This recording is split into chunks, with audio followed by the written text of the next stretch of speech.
السلام علیکم ورحمۃ اللہ وبرکاتہ۔ قارئین و سامعین، مزید ایک ویڈیو لے کر آپ کے سامنے حاضر ہوئے۔ امید کرتے ہیں کہ آپ کو یہ ویڈیو پسند آئے گی۔ عنوان ہے جن صورتوں میں روزہ نہ رکھنے کی اجازت ہے یعنی رخصت ہے۔ نمبر 1، بیماری کی وجہ سے روزہ کی طاقت نہ ہو یا مرض بڑھنے کا شدید خطرہ ہو تو روزہ نہ رکھنا جائز ہے۔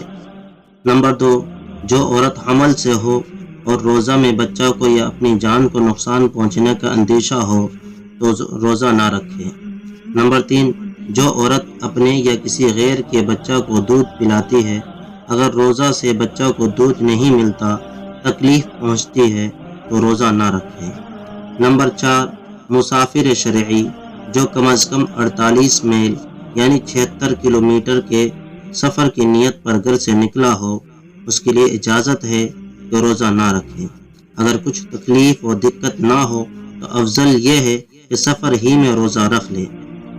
یاد رکھیے، ان تمام صورتوں میں ان روزوں کے بدلے میں قضا روزے رکھنا واجب اور لازم ہے۔